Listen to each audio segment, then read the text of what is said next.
यतिखेर हाम्रो बीचमा नेपाली कांग्रेसका प्रभावशाली नेता रमेश लेखक हुनुहुन्छ। रमेशजी तपाईलाई नेपाली बस स्वागत गर्न चाहन्छु। धन्यवाद, धेरै धेरै धन्यवाद केशजी। नेपाली कांग्रेसको महाधिवेशन अब हुन्छ कि हुँदैन? नेपाली कांग्रेसको महाधिवेशन हुन्छ ऋषिजी, हुन्छ। अब साँच्चीकै हुन्छ कि फेरि पनि मिति सरेको सरै हुने हो? होइन, साँच्चीकै हुन्छ। अब हामी सबै नेपाली कांग्रेसको महाधिवेशन गर्नका लागि प्रतिबद्ध छौँ। नेताहरूका बीचमा यो बारेमा गम्भीर छलफल भएको छ। सभापतिजीले यही भाद्रभित्रमा महाधिवेशन गरिसक्ने भनेर प्रतिबद्धता लिखित रूपले सार्वजनिक रूपले व्यक्त गर्नु भएको छ। हिजो व्यक्तिगत रूपले भेट्दा पनि सभापतिजीले मलाई बोलाएर क्रियाशील सदस्यताको काम सकिन्छ कि सकिँदैन, कहिले सकिन्छ, महाधिवेशन जसरी पनि गर्नुपर्छ भनेको मितिमा महाधिवेशन गर्ने गरेर सबै तयारी गर्नुहोस् भनेर भन्नुभएको छ। तर क्रियाशील सदस्यता विवाद छ नि त, तपाईँले पाएको जिम्मेवारी खोइ त पुरा गर्न सकेको होइन। हामी काम गरिराखेका छौँ। अब वास्तवमा यो कोभिड-19 का कारणले, कोरोनाको संक्रमणका कारणले बडो जटिल अवस्था छ, स्थिति बडो गम्भीर छ। गाउँठाउँमा अहिले पनि तपाईँले हेर्नुभयो भने देशका धेरै जिल्लाहरूमा निषेधाज्ञा छ, लकडाउन छ। राजधानी काठमाडौँ आफै लकडाउन छ। एक ठाउँबाट अर्को ठाउँ जान गाह्रो छ। 4 जना मानिस एक ठाउँमा बसेर काम गर्न गाह्रो छ। यस्तो प्रतिकूल अवस्थाका बावजुद पनि साथीभाइहरूले देशभरिबाट मेहनत गरेर काम गर्नु भएको छ। र म तपाईँलाई के जानकारी गराउन चाहन्छु भने देशभरिबाट 77 जिल्लाबाट अहिले नेपाली कांग्रेसको वेबसाइटमा नवीकरण र नयाँ गरेर 8 लाख सदस्यता प्रस्तावित भइसकेको छ, इन्ट्री भइसकेको स्थिति छ। त्यसो भएको हुनाले सदस्यताको इन्ट्री गर्ने एक चरणको काम हामीले सकाएका छौँ। केही जिल्ला बाहेक अधिकांश जिल्लाहरूबाट चाहिँ इन्ट्री भइसकेको अवस्था छ। अब हामी दोस्रो चरणमा प्रवेश गरेका छौँ। त्यो भनेको के हो भने हामीले सबै क्रियाशील सदस्यता नवीकरण र नयाँको क्रियाशील सदस्यतालाई नेपाली कांग्रेसको वेबसाइटमा सार्वजनिक गरेका छौँ। त्यो सार्वजनिक यस कारणले गरेका छौँ कि कसैको कहीँनिर के गुनासो छ, उजुरी छ, कहीँ गलत नामहरू इन्ट्री भएको छ अथवा हुनुपर्ने नभएको छ, छुटेको छ या सच्याउनु पर्ने छ अथवा प्रक्रिया नपुगेको छ भने त्यसका बारेमा उजुरी गुनासो गर्नुहोस् भनेर यही पर्सि 6 गतेसम्म हामीले अन्तिम समय दिएर सार्वजनिक गरेका छौँ। देशभरिबाट उजुरी आइराखेका छन्। अब सार्वजनिक गर्ने काम पनि सकिसकेपछि अब हामी आज भोलिदेखि देशभरिबाट आएका गुनासो र उजुरीहरूमा प्रवेश गरेर त्यसमा निर्णय गरेर हामी चाहिँ त अन्तिम नामावली तयार गर्छौँ। त्यसमा तपाईँहरूले साउन 12 देखि तल्लो तहको अधिवेशन गर्न सक्नुहुन्छ?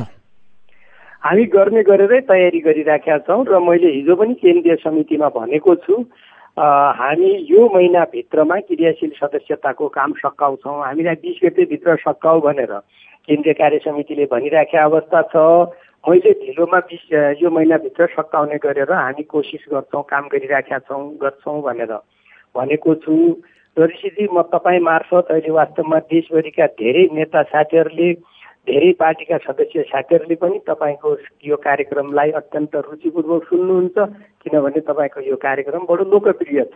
त्यसकारण तपाईँको यो कार्यक्रम मार्फत पनि म साथीहरूलाई 2-3टा कुरा भन्न चाहन्छु। जति पनि साथीहरूले तपाईँको अहिले यो हाम्रो वार्ता चर्चा सुनिराख्नु भएको छ, म के आग्रह गर्न चाहन्छु भने देशभरिका सबै साथीहरू 6 गतेभित्रमा, पर्सिभित्रमा नेपाली कांग्रेसको वेबसाइटमा क्रियाशील सदस्यताको स्थिति हेरेर तपाईँहरू आफ्नो गुनासो, उजुरी, कुनै के भन्नुपर्ने कुरा छ भने लिखित रूपले पर्सिभित्र केन्द्रीय कार्यालयमा पठाइदिनुहोस्। पहिलो कुरा एउटा। अर्को कुरा, हामीले हिजो मात्रै हाम्रो समितिले के निर्णय गरेको छ भने क्रियाशील सदस्यताको नवीकरणको हकमा हामी अत्यन्त ज्यादा उदार हुन्छौँ, अत्यन्त ज्यादा फ्लेक्सिबल हुन्छौँ। त्यो भनेको के भने नेपाली कांग्रेसको आज जुन क्रियाशील सदस्य छ त्यो क्रियाशील सदस्यले यदि आफ्नो क्रियाशील नवीकरण गर्न चाहन्छ भने मृत्यु नभएको मानिस, पार्टी परित्याग नगरेको मानिस र चाहिँ के भनेपछि पछिल्लो निर्वाचनमा पार्टीका विरुद्धमा भागी उम्मेदवार नभएको, उम्मेदवारको प्रस्तावक र समर्थक नभएको र पार्टीको कारबाही नभएको मानिस बाहेक जो पनि क्रियाशील सदस्यता नवीकरण गर्न चाहन्छन् उहाँहरूलाई नवीकरण गर्नका लागि हामीले आह्वान गरेका छौँ। सबै जिल्ला कमिटी, क्षेत्रीय कमिटी, प्रदेश कमिटी, पालिका कमिटी र वडा कमिटीहरूलाई हामीले हिजो नै चाहिँ त निर्णय गरेर पत्र पनि पठाएका छौँ। र तपाईँ मार्फत पनि म के आग्रह गर्न चाहन्छु भने कोही पनि क्रियाशील सदस्य साथी जसले क्रियाशील सदस्यता नवीकरण गर्न चाहनुहुन्छ, यदि पार्टीको कार्यालयमा परेको छ या गएको निर्वाचनमा बाँकी उम्मेदवार उठेको छ या उम्मेदवारको प्रस्तावक समर्थक भएको छ या अरू पार्टीमा गइसकेको छ या मृत्यु भएको छ भने त्योभन्दा बाहेकको जो पनि क्रियाशील सदस्यता नवीकरण गर्न चाहन्छन् हामी नवीकरण गरिदिन्छौँ। त्यसका लागि 9 गते भित्रमा चाहिँ त पालिकाले अनि वडाले, क्षेत्रले, जिल्लाले लेखेर दिए पनि भयो यो वडामा यति मानिस छुट्या छ भनेर शुल्क सहित केन्द्रमा नामावली पठाइदिए हुन्छ, या मानिसले व्यक्तिगत रूपले आएर मेरो क्रियाशील सदस्यता नवीकरण गरिदिएन गर्नुपर्ने भनेर योग्यता पुगेको मानिस आयो भने हामी नवीकरण गरिदिन्छौँ। अब त्यसपछि चाहिँ त हामी चाहिँ त अब विभिन्न जिल्लाबाट प्राप्त भएका नाम सच्याउनु पर्ने कुराहरू, उजुरी चाहिँ त हेर्नुपर्ने कुराहरू, प्रक्रिया नपुगेका विषयहरू, गलत मानिसहरूको नाम समावेश भएको अथवा समावेश हुनुपर्ने नभएको, यी सबै कुराहरूका बारेमा हामी निर्णय गरेर अगाडि बढिरहेका छौँ। र अर्को कुरा एउटा कठिनाइ भएको छ, के कठिनाइ भएको छ भने यो विभिन्न जिल्लाबाट वडादेखि लिएर जिल्लासम्मका सबै समितिहरूको क्रियाशील सदस्यता सम्बन्धी निर्णय समेतका कागजात काठमाडौँ आइपुग्नु पर्ने हो। अब यो कोभिड-19 का कारणले हो कि अब साथीहरूले हामीले त इन्ट्री गर्ने काम हो, इन्ट्री गरिसक्यौँ, अब कागजात किन पठाउनु पर्यो भनेर हो थाहा छैन। तर चाहिँ त के भने कागजातहरू आइपुगेका छैनन्। हामीले हिजो निर्णय गरेर चाँडोभन्दा चाँडो जिल्ला कमिटीहरूलाई, क्षेत्रीय कमिटीहरूलाई कागजातहरू, दस्तावेजहरू पनि काठमाडौँ पठाउनका लागि हामीले निर्णय गरेर निर्देशन गरिसकेका छौँ र तदनुरूप हामी काम गरिरहेका छौँ। तर पनि त विवादहरू त छन् कतिपय जिल्लामा। विवादलाई हामीले छलफल गरेर हामीले कार्यविभाजन गरेका छौँ ऋषिजी। म त्यो पनि तपाईँलाई जानकारी गराउन चाहन्छु। हाम्रो समितिमा 1 जना म संयोजक, 6 जना सदस्य हुनुहुन्छ। हामीले प्रदेश वाइज सदस्यहरूको कार्यविभाजन गरेका छौँ। जस्तो 1 नम्बर र 2 नम्बर प्रदेश केन्द्रीय सदस्य आनन्द ढुङ्गारा र जीवन परियारजीले, ती बागमती प्रदेश र गण्डकी प्रदेश केन्द्रीय सदस्य श्याम घिमिरे र प्रदीप पौडेलजीले, र 5, 6 र 7 नम्बर प्रदेश केन्द्रीय सदस्य कल्याण गुरुङ र योगेन्द्र चौधरीजीले चाहिँ त हेर्ने गरेर उनीहरू सुन्ने, गुनासाहरू हेर्ने गरेर हामीले कार्यविभाजन गरेका छौँ। र तदनुरूप पार्टी कार्यालयको 3 जना सचिवजीहरू रामचन्द्र घिमिरेजी, डाक्टर प्रदीप पराजुली र केशव रिजालजीलाई तीनवटै चाहिँ त उपसमिति अथवा समूहमा सचिवका रूपमा काम गर्ने गरेर पनि हामीले कार्यविभाजन गरिसकेका छौँ। अब साथीहरूले चाहिँ त के भनेपछि एक चाहिँ त जिल्लाको एक प्रदेशको क्षेत्रका उजुरीहरू चाहिँ त हेर्नुहुन्छ, व्यक्तिगत उजुरी पनि हेर्नुहुन्छ, संस्थागत उजुरी पनि हेर्नुहुन्छ। तदनुरूप आफ्नो राय समेत उहाँहरूले चाहिँ त फुल समितिमा चाहिँ त पेश गर्नुहुन्छ र समितिले त्यसमा निर्णय गर्छ। त्यसो भएको हुनाले सबै तयारीहरू अगाडि बढेका छन्। सम्भवतः चाहिँ त के भनेपछि हामी यो कामलाई चाहिँ त ठिक ढङ्गले सम्पन्न गर्न सक्छौँ भन्ने विश्वासका साथ हामी काम गरिरहेका छौँ। त्यसकारण देशभरिका साथीहरूलाई र म तपाईँहरू जस्तो अत्यन्त महत्त्वपूर्ण पत्रकार साथीहरू र सञ्चार माध्यमका साथीहरूलाई पनि के आग्रह गर्न चाहन्छु भने अब नेपाली काङ्ग्रेसको महाधिवेशन हुन्छ कि हुँदैन भन्ने दुविधामा नबसौँ, हुन्छ कि हुँदैन भन्ने भ्रममा पनि नपरौँ। र अब चाहिँ केन्द्रीय महाधिवेशन हुन्छ, पार्टीका महाधिवेशनहरू हुन्छन् भन्ने नै विश्वासका साथ चाहिँ त अगाडि बढौँ। र यो केन्द्रीय सदस्यताको जुन काम छ, क्रियाशील सदस्यताको जुन काम छ, क्रियाशील सदस्यताको यो समितिको कारणले अथवा क्रियाशील सदस्यतामा समयमा निर्णय हुन नसकेका कारणले महाधिवेशन रोकिँदैन। खालि मैले यति आग्रह गर्न चाहन्छु। अब कोभिडको प्रकोप, अब चाहिँ के भने बर्खाको बेला छ, भारी पहिरोको प्रकोप अथवा चाहिँ यो प्राकृतिक प्रकोपहरूले स्थिति के कस्तो ल्याउँछ त्यो एउटा पाटो भयो। तर चाहिँ त हाम्रो पार्टीको आन्तरिक तयारी, आन्तरिक व्यवस्थापनका कारणले महाधिवेशन रोकिन्छ अथवा हुँदैन कि भन्ने कुरामा चाहिँ त हामी त्यो भ्रममा पर्नुहुन्न। हामी महाधिवेशन आन्तरिक तयारीका कारणले महाधिवेशन रोकिँदैन भन्ने विश्वासका साथ अगाडि बढ्नुपर्छ। अब रमेशजी, तपाईँलाई थाहा छ हिजो राष्ट्रपतिले प्रधानमन्त्रीले सभामुखले सर्वोच्चलाई जवाब पठाउनु भएको छ र संविधानमा कसलाई कति अधिकार छ भन्ने पनि स्पष्ट छ। तर प्रधानमन्त्रीको भनाइ छ अदालतले प्रधानमन्त्री नियुक्त गर्नै सक्दैन, मैले जे गरेको छु संविधान सम्मत गरेको छु भनेर उहाँले जिकिर गर्नुभएको छ। राष्ट्रपतिले पनि भन्नुभएको छ राष्ट्रपतिको निर्णय न्यायिक पुनरावलोकन हुनै सक्दैन। अब के हुन्छ, देशको राजनीति कता जान्छ? राष्ट्रपतिको निर्णय न्यायिक पुनरावलोकन हुँदैन भन्ने त्यो सिद्धान्त नै गलत हो। राष्ट्रपतिको निर्णय हाम्रै सर्वोच्च अदालतले पुनरावलोकन गरिसकेका छ। अस्ति भर्खरै जारी भएको अध्यादेश रोकेको होइन, अध्यादेश राष्ट्रपतिले निर्णय गरेर जारी भएको होइन, त्यो अध्यादेशमा अन्तरिम आदेश जारी भएको छैन। त्यसो भएको हुनाले राष्ट्रपतिको निर्णयको पुनरावलोकन हुँदैन भन्ने त्यो चाहिँ त फेरि एउटा निरङ्कुशतावादी चेतना र चिन्तन हो।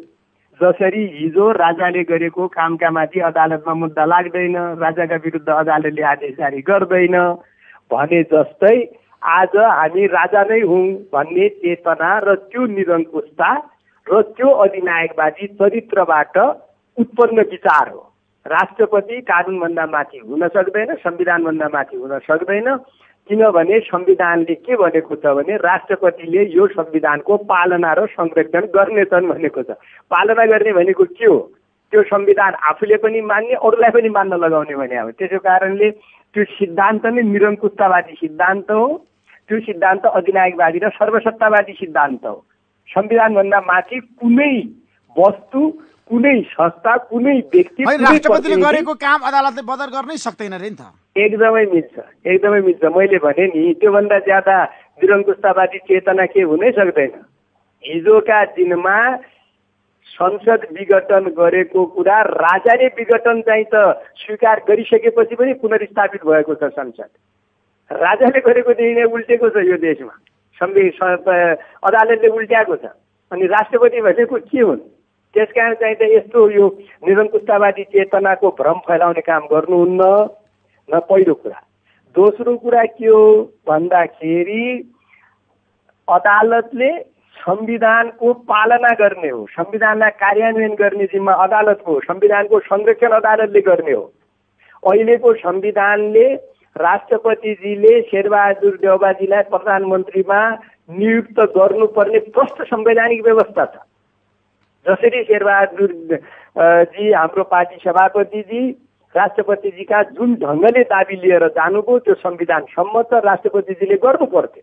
राष्ट्रपतिजीले नगरेर संविधानको बर्खिलाफ काम गर्नुभएको छ। अनि संविधानको बर्खिलाफ गरेको काममा सर्वोच्च अदालतले सच्याउँदैन। त्यसो भएको हुनाले यो उहाँहरूको चाहिँ त के भने भ्रमपूर्ण खेती हो, पहिलो कुरा।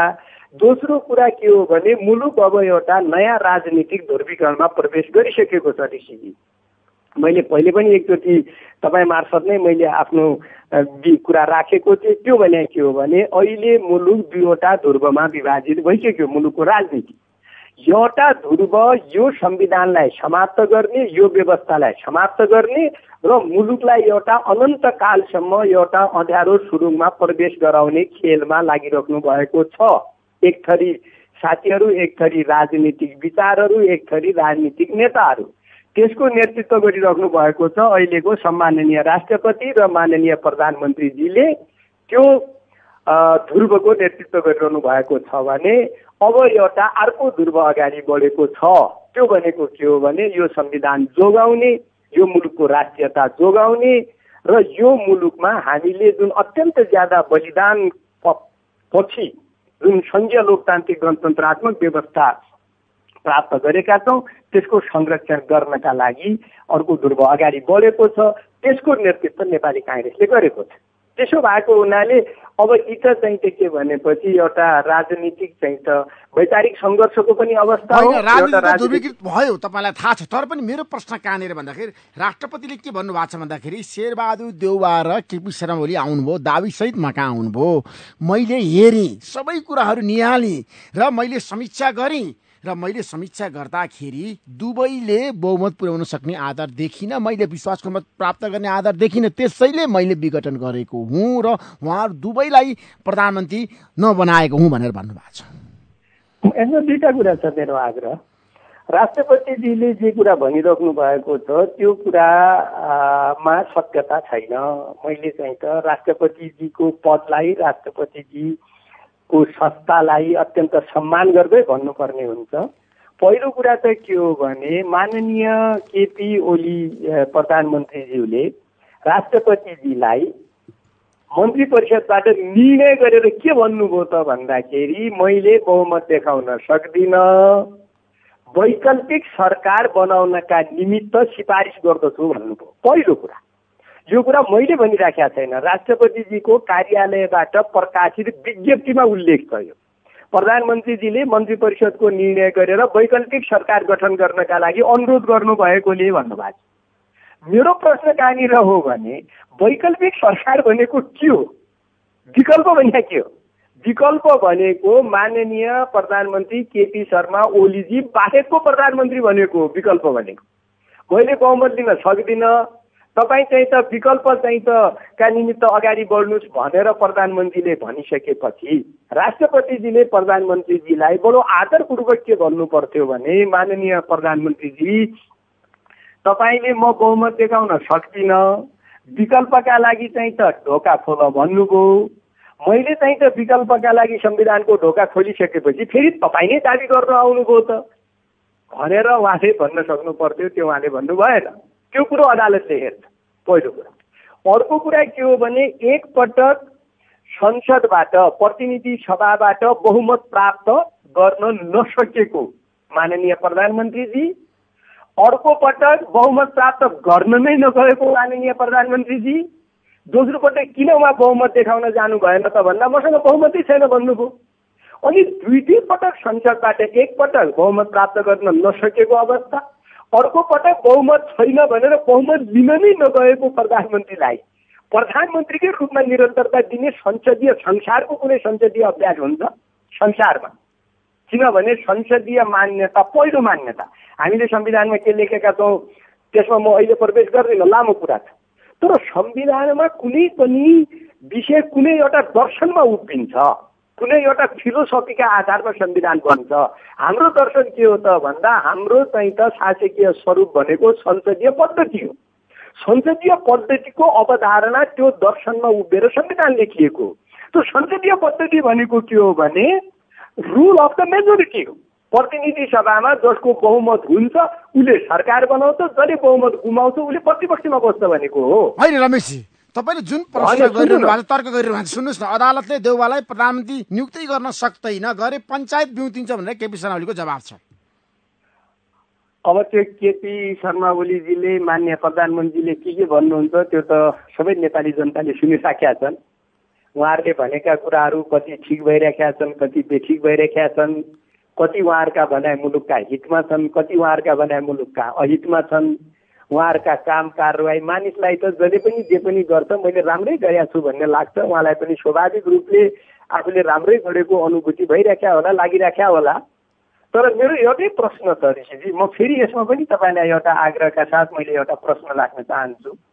केपी ओलीजीले गजबै राम्रो गर्नुभयो रे, ल गजबै राम्रो गर्नुभयो, तर मेरो प्रश्न कहाँनिर छ भने उहाँ 3 वर्ष पहिला प्रतिनिधि सभामा 66% मत लिएर प्रधानमन्त्री भएर जानुभयो नि।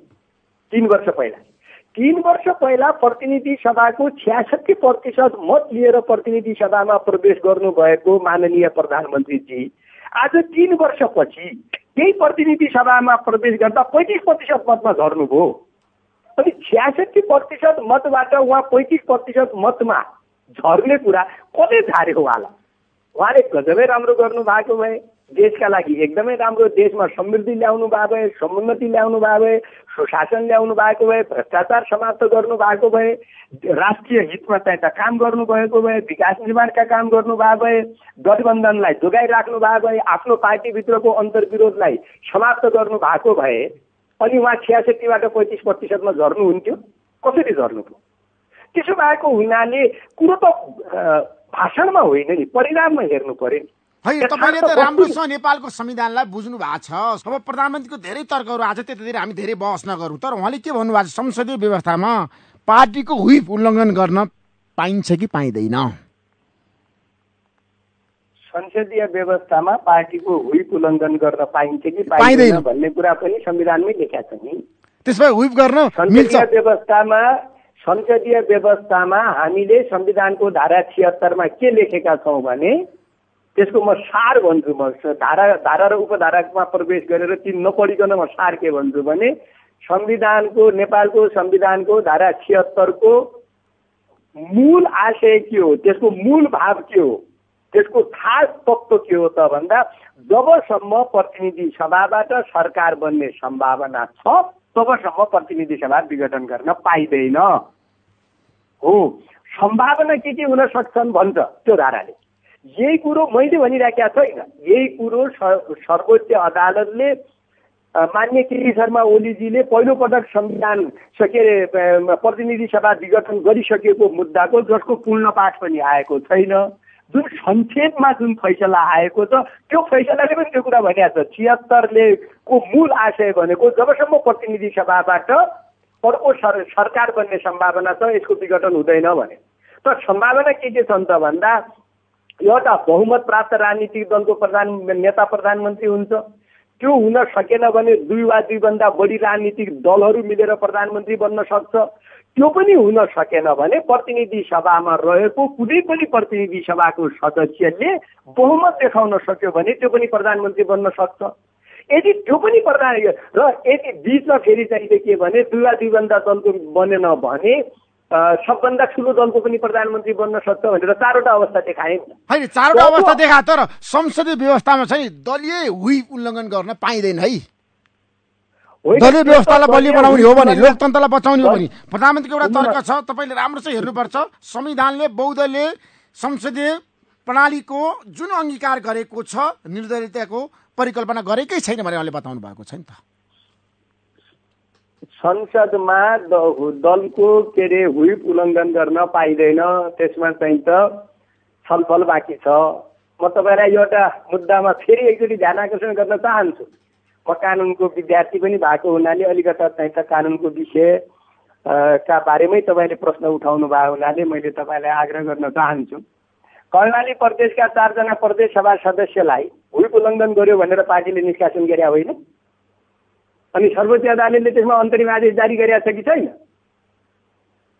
अनि सर्वोच्च अदालत संविधानको व्याख्या ऋषिजी र मैले चाहिँ त ऋषिजीको कार्यक्रममा छलफल गरेर त संविधानको व्याख्या हुँदैन। संविधानको व्याख्या त सर्वोच्च अदालतले गर्ने हो। त सर्वोच्च अदालतको व्याख्या कतातिर जाँदैछ?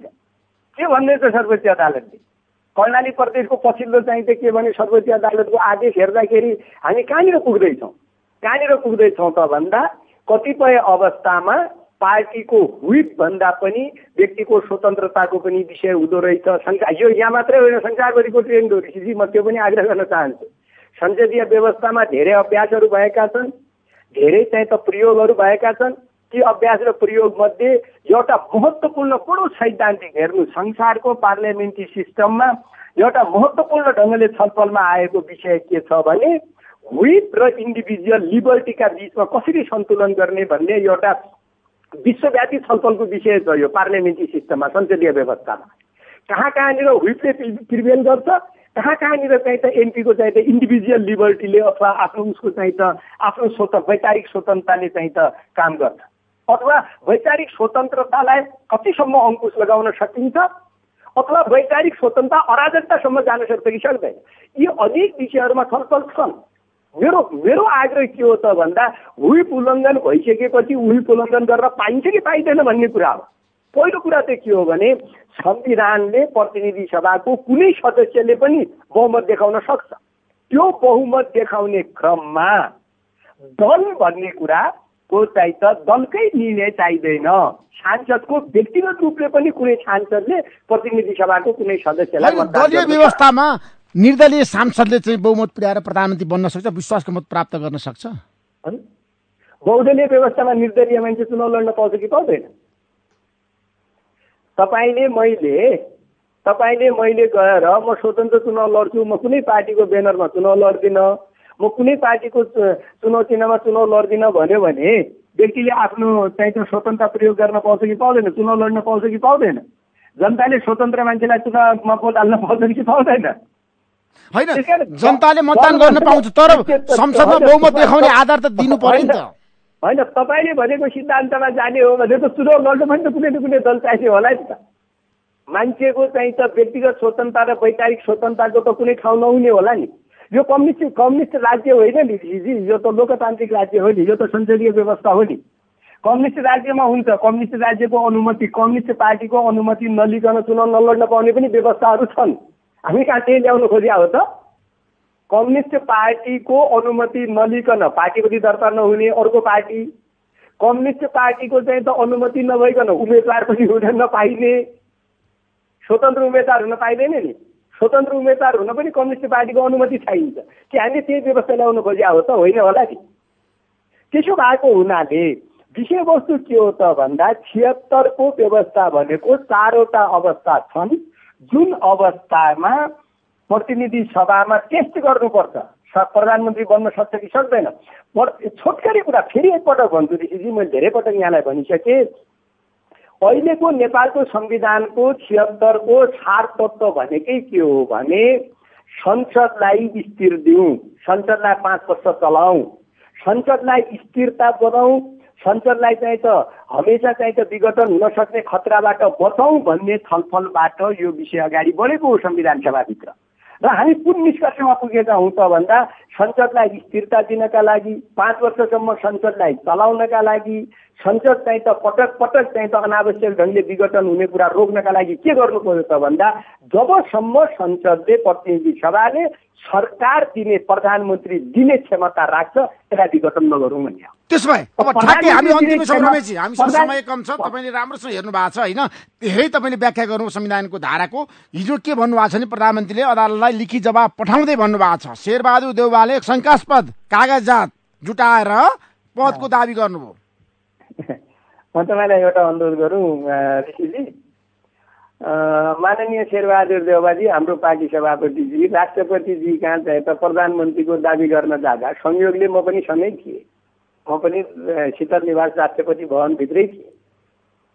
प्रधानमन्त्रीका लागि दावी गर्न जाँदा माननीय शेरबहादुर देउवाजीले 149 जना सांसदहरूको हस्ताक्षर सहित र आफू स्वयं, आफूसँग नेकपा माओवादी केन्द्रका अध्यक्ष प्रचण्डजी, नेकपा एमालेका नेता पूर्व प्रधानमन्त्री माधव नेपालजी, जनता समाजवादी पार्टीका अध्यक्ष नेता उपेन्द्र यादवजी लगायतका नेताहरूलाई सँग लगेर राष्ट्रपतिजीका आफ्नो दावी प्रस्तुत गर्नु भएको 149 जना सदस्य सहितको।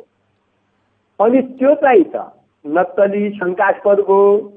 अनि प्रधानमन्त्रीजी सुटुक्क एक्लै जानुभयो, कुनै सांसदको हस्ताक्षर लानु भएन र उहाँले चाहिँ त के भनेपछि 3 जना मान्छेको हस्ताक्षर लै जानुभयो पार्टीको चाहिँ त सपोर्ट भनेर, र अनि उहाँको कागज चाहिँ त सक्कली र चाहिँ त शङ्का रहित भयो। अर्को कुरा म तपाईँलाई निवेदन गर्न चाहन्छु, तपाईँ मार्फत म अनुरोध गर्न चाहन्छु ऋषिजी, के भने 146 जना निवर्तमान सांसदहरू प्रतिनिधि सभाका सदस्यहरूले सशरीर आफै उपस्थित भएर सर्वोच्च अदालतमा हामी प्रतिनिधि सभाको बहुमत सदस्य हौँ, हामी प्रतिनिधि सभाको बहुमत सदस्य संसद विघटनको विरुद्धमा छौँ, खिलाफमा छौँ र हामी चाहिँ त शेरबहादुर देउवालाई समर्थन दिएर उहाँलाई चाहिँ त बहुमत दिएर प्रधानमन्त्री बनाउन चाहन्छ भनेर सर्वोच्च अदालतमा उपस्थित हुनुभयो। यसो गर्दा हुन्थ्यो नि त।